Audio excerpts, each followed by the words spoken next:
له ومن يضلل فلا هادي له واشهد ان لا اله الا الله وحده لا شريك له واشهد ان محمدا عبده ورسوله اما بعد فان خير الحديث كتاب الله وخير الهدي هدي محمد صلى الله عليه وسلم وشر الامور محدثاتها وكل محدثة بدعة وكل بدعة ضلالة وكل ضلالة في النار.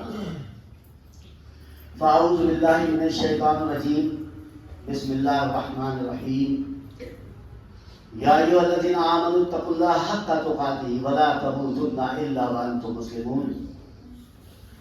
يا أيها الناس اتقوا ربكم الذي خلقكم من نفس واحدة وخلق منها زوجها وبث منهما رجالا كثيرا ونساء واتقوا الله الذي تساءلون به والأرحام إن الله كان عليكم رقيبا. يا أيها الذين آمنوا اتقوا الله وقولوا قولا سديدا يصلح لكم أعمالكم ويغفر لكم ذنوبكم ومن يطع الله ورسوله فقد فاز فوزا عظيما. وقال النبي صلى الله عليه وسلم النكاح من سنتي وقال عليه السلام اتزوج النساء فمن رغب عن سنتي فليس مني. رب اشرح لي صدري ويسر لي امري واحلل عقدة من لساني يفقهوا قولي. تمام تعریفیں بڑھائی کبریائی اللہ رب العزت کے لیے ہے. درود اور سلام ہو تمام انبیاء کرام تمام رسولوں خصوصاً رحمت للعالمین حضرت محمد مصطفیٰ صلی اللہ علیہ وسلم. اللہم صلی علی محمد وعلی آل محمد کما صلیت علی ابراہیم وعلی آل ابراہیم انک حمید مجید. اللہم بارک علی محمد وعلی آل محمد کما بارکت علی ابراہیم وعلی آل ابراہیم انک حمید مجید. محترم دینی بھائیوں، سب سے پہلے بہت خوشی کی بات یہ ہے کہ میرے بیٹے کا نکاح عمران صاحب کی بیٹی سے ہونے جا رہا ہے، اور دونوں میرا بیٹا بھی عالم دین ہے اور میری ہونے والی بہو بھی عالمہ ہے. یہ سب سے پہلے مبارکباد میں عمران صاحب کو دے رہا ہوں کہ انہوں نے اپنی بچی کی پرورش بہت اچھی کی، اور ہم سب کو اپنی بچیوں کی پرورش اچھی کرنی چاہیے، کیونکہ سب سے پہلے جو رسول اکرم صلی اللہ علیہ وسلم کی تعلیم ہے وہ یہ ہے کہ لوگ 4 چیزوں کے بیس پر نکاح کرتے ہیں: مال کی بنیاد پر، خاندان کی بنیاد پر، اور خوبصورتی کی بنیاد پر، اور چوتھی چیز ہے دینداری کی بنیاد پر. آپ نبی اکرم صلی اللہ علیہ وسلم کا یہ فرمان ہے کہ آپ نے فرمایا کہ تم دینداری کو ترجیح دینا، اور اگر تم نے دینداری کو ترجیح نہیں دی تو تمہیں مٹی کے علاوہ کچھ حاصل ہونے والا نہیں ہے. تو ظاہر سی بات ہے جب دیندار لڑکی جس گھر میں آئے گی اس گھر کو دیندار بنا دے گی. یہ بخاری کی حدیث ہے، حدیث نمبر 5090. دوسری بات، لڑکا اگر دیندار ہے، آپ دیکھ رہے ہیں کہ دیندار لڑکا ہے اپنی بیٹی کے لیے، یہ سب سے افضل ہے. اور اگر آپ نے دیکھا کہ کسی لڑکے نے آپ سے کہا کہ میں نکاح کرنا چاہتا ہوں آپ کی بیٹی سے، یا کوئی پیغام آتا ہے کہ نیک اور دیندار لڑکے کا، اور وہ منع کر دے اس لیے کہ وہ 3 چیزیں باقی چاہتا ہے: مال اچھا ہو، خاندان اونچا ہو، اور خوبصورت بھی ہو، لیکن دینداری چوتھے نمبر پہ ہے تو ٹھیک ہے، نہیں تو کوئی فرق نہیں پڑتا ہے. تو پھر فرمایا اس سرزمین پر فساد برپا ہوگا. یہ پیارے نبی صلی اللہ علیہ وسلم کی صحیح حدیث ہے، ترمذی کی حدیث نمبر 1084۔ دیکھیں نبی اکرم صلی اللہ علیہ وسلم کا فرمان دین داری کو ترجیح دینا ہے۔ دوسری چیز، نکاح کو آسان تر بنایا جائے۔ دوسری تعلیم رسول اکرم صلی اللہ علیہ وسلم کی کہ نکاح کو آسان تر بنایا جائے، یعنی آسان سے آسان بنایا جائے۔ آسان سے بنانے کا حکم ہمیں رسول اکرم صلی اللہ علیہ وسلم کی ابو داؤد کی حدیث 2117 میں ہے۔ ابو داؤد کی حدیث کہ نکاح کو آسان بنایا جائے۔ آسان نکاح جو ہوگا اس میں برکتیں کیوں؟ برکتیں کا مطلب ہے اللہ تعالیٰ اس میں برکت ڈالے گا، کیونکہ فضول خرچی سے وہ بچے ہیں، آسانی سے نکاح ہوا ہے۔ نکاح کا اعلان کرو، رسول اکرم صلی اللہ علیہ وسلم کی تعلیم ہے کہ نکاح کا اعلان کرو، اور ظاہر سی بات ہے کہ اعلان جو ہے وہ اس لیے کرو کہ چھپ کر نکاح نہیں ہوتا، چھپ کر زنا ہوتا ہے، اعلان سے نکاح ہوتا ہے۔ یہ ہمارے پیارے نبی صلی اللہ علیہ وسلم کی تعلیم ہے۔ اور نکاح کے لیے 2 گواہ، عادل گواہ، عدل کرنے والے گواہ، اور ایک اس لڑکی کے لیے جو سرپرست ہے، جسے ہم وکیل بولتے ہیں، اس کا ہونا ضروری ہے، اس لیے کہ بغیر ولی کے نکاح باطل ہے۔ ہمارے معاشرے میں جو لڑکیاں گھر سے چلی جاتی ہیں اور کہیں اور جا کے وہ نکاح کر لیتی ہیں اپنے والد کی رضامندی کے خلاف، ولی کے خلاف، تو وہ نکاح باطل ہے، وہ نکاح باطل ہے، وہ نکاح باطل ہے۔ رسول اکرم صلی اللہ علیہ وسلم نے 3 مرتبہ یہ بات کہی ہے، سوچیے آپ۔ دوسری چیز، نکاح میں ولی والد ہوگا، والد نہیں ہوگا تو دوسرا جو سرپرستی کر رہا ہے، چچا، ماما، نانا، دادا، بڑا بھائی، اور یہاں تک کہ ایک صحابی انس بن مالک رضی اللہ تعالی نے اپنی ماں کا نکاح پڑھایا، ام سلیم۔ سوچیے آپ، ایک بیٹے نے اپنی ماں کا نکاح پڑھا، وہ بھی ولی ہو سکتا ہے، بیٹا بھی ولی ہو سکتا ہے اگر کوئی عورت طلاق شدہ ہو یا جس کا شوہر ختم ہو گیا۔ اس کے علاوہ دوسری مثال، امام شافعی رحمہ اللہ نے اپنی والدہ کا نکاح امام محمد رحمہ اللہ سے کرا دیا۔ کیوں؟ کیونکہ بیٹا بھی ولی بن سکتا ہے، یہ احادیث سے ثابت ہوا۔ دوسری چیز یہ کہ اگر یہ بھی نہ ہو تو وقت کا کوئی امام ہو، کوئی امیر ہو،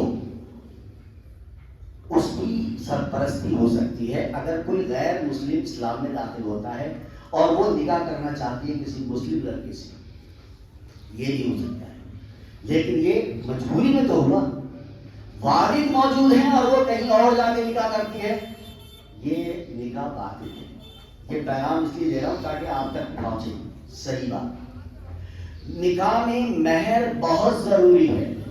اگلی بات، نکاح میں مہر بہت ضروری ہے، اور نقد مہر پر ہی نکاح ہونا چاہیے اور ہوتا رہا ہے صحابہ کرام رضوان اللہ علیہم اجمعین کے مطابق اور پیارے نبی صلی اللہ علیہ وسلم کے مطابق۔ ایک ہم نے 2 پارٹ بنا لیے ہیں، معجل، معجل۔ یاد رکھیے یہ اپنی فیسلٹی کے لیے بنا لیے ہیں۔ الحمدللہ اس نکاح میں جو زیور ہے اس کی قیمت 60,000 ہے، وہ نقد مہر ہے، حق کے مہر ہے جو اس نکاح میں موجود ہے، یعنی ادھار نہیں ہے کہ ہم دے دیں گے۔ اور یاد رکھیے کہ اگر کسی نے یہ کہا کہ ہم دے دیں گے اور نہیں دے، تو اس کے سرپرست دینا پڑیں گے. اگر وہ انتقال فرما جائے تو اس لڑکی کو مہر معاف نہیں ہوتے. یہ ہمارے معاشرے میں غلط رواج پڑ گیا ہے. مہر کے بغیر ایک عورت کا نکاح نہیں ہو پایا. کیوں؟ کیونکہ ان کے پاس کچھ تھا ہی نہیں. وہ جب کہا پیارے نبی صلی اللہ علیہ وسلم نے ان سے کہ جاؤ تم ایک لوہی کی انگوٹھی لے آؤ تو میں تمہارا نکاح کرا دوں گا. یہ مہر نہ تھا بھی تمہیں. وہ گئے, نہیں ملی. آپ نبی اکرم صلی اللہ علیہ وسلم نے کہا کہ وہ کہاں گئے؟ وہ تو انگوٹھی بھی نہیں ملی ان کو, چلے گئے. وہ آپ نے اسے بلوایا اور کہا, پوچھا کیا تمہیں قرآن بھی کچھ یاد ہے؟ یہاں پہ حفظ کی بات ہو رہی ہے. کتنا ہے تمہارے پاس قرآن؟ اس کا مطلب کیا ہوگا؟ کتنا تمہیں قرآن حفظ ہے؟ کتنا ہے قرآن تمہارے پاس؟ کہا فلا فلا سورہ مجھے یاد ہے. پیارے نبی صلی اللہ علیہ وسلم نے نکاح کو آسان کیا, مشکل نہیں بنایا. مشکل نکاح کو نہیں بنایا اور کہا کہ قرآن کی سورہ ان کو سکھا دینا, تمہارا اس میں مہر ہو جائے گا یہی اور نکاح. یہ صحابہ کرام رضوان اللہ علیہم اجمعین کا طریقہ کہ نکاح کے موقع پر مہر نقد. اب ہم جو ہیں پورے خاندان کو, تمام دنیا کو نہیں بلاتے ہیں تو لوگوں کی شکایتیں ہو جاتی ہیں. بھول جائے کوئی انسان, بھائی یاد نہیں رہا, تو ہمیں شکایتیں نہیں ہونی چاہیے. کیوں؟ میں آپ کو بتاتا ہوں. عبد الرحمن بن عوف رضی اللہ تعالیٰ عنہ ایک مرتبہ پیارے نبی صلی اللہ علیہ وسلم کے پاس بیٹھے ہیں. آپ نے ایک نشان دیکھا سرخ رنگ کا, یعنی زرد رنگ کا. کہا کہ عبد الرحمن بن عوف کے بارے میں بتا دوں, عشرے مبشرہ میں سے تھے وہ 10 لوگ جن کو جنت کی ضمانت مل چکی تھی اللہ رب العزت کی طرف سے, رسول اکرم صلی اللہ علیہ وسلم کے ذریعے سے. تو اور مدینے کے سب سے بڑے پیسے والے تھے وہ, یہ بھی آپ سب جانتے ہیں, عبد الرحمن بن عوف. ان کا جب یہ سوال کیا رسول اکرم صلی اللہ علیہ وسلم نے تو کہا کہ ہاں میرا کل نکاح تھا, یہ اس کا زعفران کا نشان. آپ نے پہلا سوال کیا, مہر نے کیا دیا؟ عبد الرحمن بن عوف رضی اللہ تعالیٰ نے فرمایا, میں نے ایک گٹھلی کے برابر سونا دیا ہے. ایک بات کہ سونا بھی مہر بن سکتا ہے, جیسے زیور کو چڑھاتا ہے وہ بھی مہر بن سکتا ہے. یہ تعلیم ہمیں اللہ کے رسول صلی اللہ علیہ وسلم سے اور صحابہ کرام رضوان اللہ علیہم اجمعین سے ملتا ہے. تو دوسرا سوال کیا ولیمہ کر دیا؟ نہیں یا رسول اللہ صلی اللہ علیہ وسلم. تو آپ نے حکم دیا اگر ایک بکری بھی ہو تو تم ولیمہ ضرور کرنا. ایک بکری کی بھی ہو ولیمہ ضرور کرنا. تو اس سے بات پتہ چلی کہ ولیمہ چاہے تھوڑا ہی کیوں نہ ہو ولیمہ ضرور کریں. اور جس کے حالات بالکل نہیں ہیں تو آپ اپنے ایک دوست سے کہیں اگلے دن چلو آؤ میں تمہیں ولیمہ کھلاتا ہوں. ولیمہ خوشی. لیکن اس کی ایک غلط فہمی اور دور کر دوں, وہ یہ ہے کہ ولیمہ اگلے ہی دن ہونا چاہیے, ایسی کوئی شرط نہیں رکھی ہے رسول اکرم صلی اللہ علیہ وسلم. ولیمہ جس دن نکاح ہے اس کی شام میں بھی ہونا چاہیے. صبح نکاح ہے دوپہر میں کر سکتا ہے ولیمہ. نکاح کے بعد ولیمہ کیا جا سکتا ہے.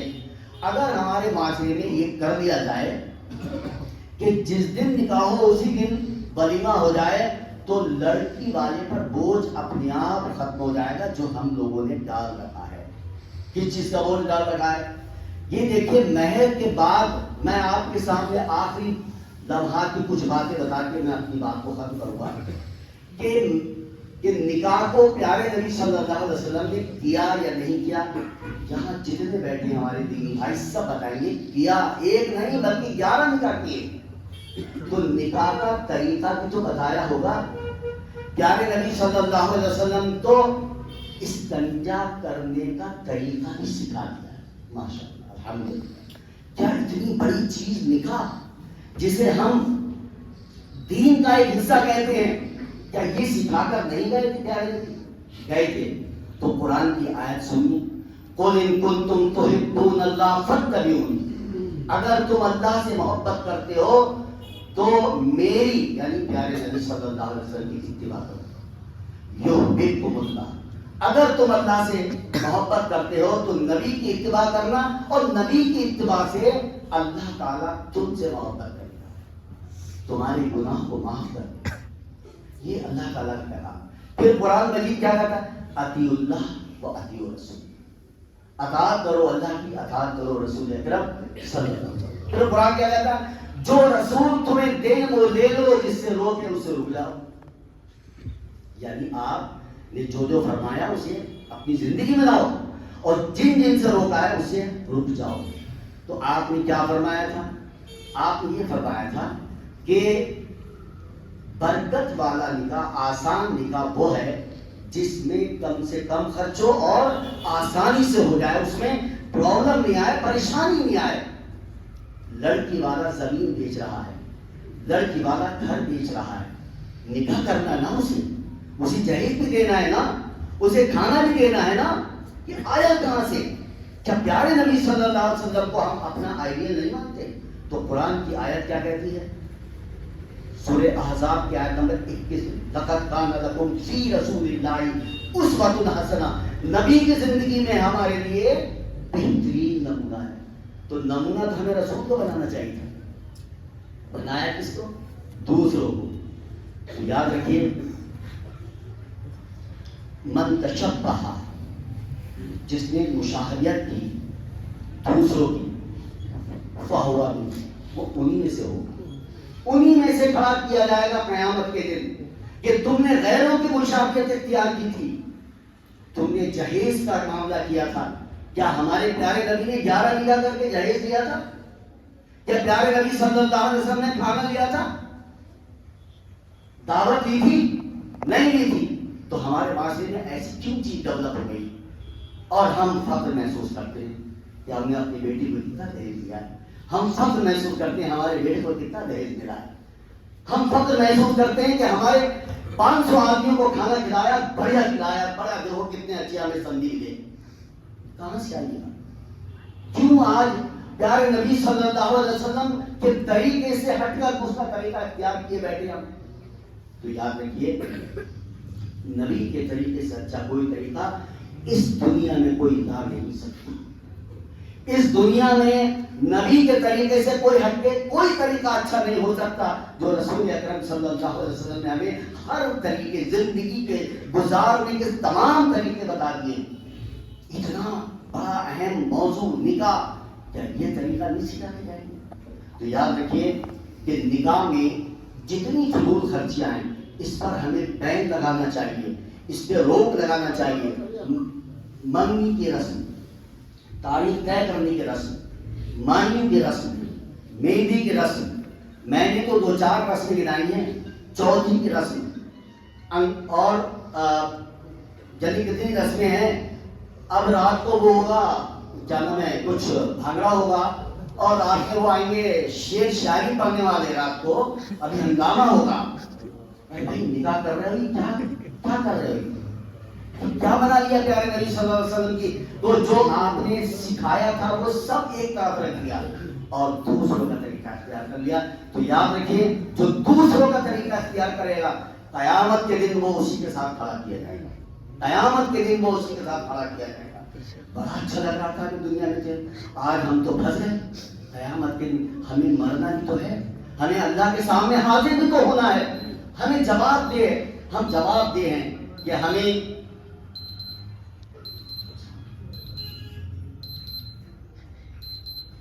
جواب دینا پڑے گا۔ کس بات کا جواب دینا پڑے گا؟ کہ میں نے ایک نبی بھیجا تھا، ایک رحمت للعالمین بھیجے تھے. انہوں نے تمام زندگی کے جتنی ایکٹیویٹیز تھی تمہارے سامنے رکھ دی تھی. تو کیا میرے نبی کی آپ کو طریقہ پسند نہیں آیا؟ اس وقت آپ کا کیا جواب ہوگا؟ کیا آپ شرمندہ نہیں ہوں گے؟ کیا آپ کو پتہ نہیں چلے گا کہ ہم نہیں بھائی میں تو بہت کروڑ پتی تھا نا, میں تو ارب پتی تھا, میں جو بھی چاہ کروں. نہیں, ہمارے لیے یہ دنیا قید خانہ ہے, ایمان والے کے لیے قید خانہ ہے یہ, اور کافروں کے لیے یہ جنت ہے. لیکن ہمارے لیے کیا ہے؟ جنت وہاں ہے جس کی ہم تیاری کر رہے ہیں. تو میرے بھائیوں, پیارے بزرگوں, میرے پیارے بچوں, یہ ایک پیغام ہے آپ تک جو میں نے رکھا ہے. اللہ تعالیٰ سے ہم دعا کریں کہ اللہ تعالیٰ ہمیں رسول اکرم صلی اللہ علیہ وسلم سے سچی محبت, سچی اتباع, سچی اطاعت کرنے کی توفیق عطا فرمائے. اللہ تعالیٰ ہمارے جو نوجوان لڑکے ہیں اور لڑکیاں ہیں ان کے نکاح آسان ہو جائیں, اور اللہ تعالیٰ سے دعا کریں کہ اللہ تعالیٰ ہمارے معاشرے کے اندر جو غلط چیزیں پھیل گئی ہیں ہم سب کو لوٹنے کی, پلٹنے کی, اللہ کے قریب آنے کی, رسول صلی اللہ علیہ وسلم کے طریقے کی طرف, سنت کی طرف آنے کی ہمیں توفیق عطا. آمین. وآخر دعوانا ان الحمدللہ رب العالمین. اب ایجاب قبول ہوگا, اس کے بعد نکاح مکمل ہو جائے گا.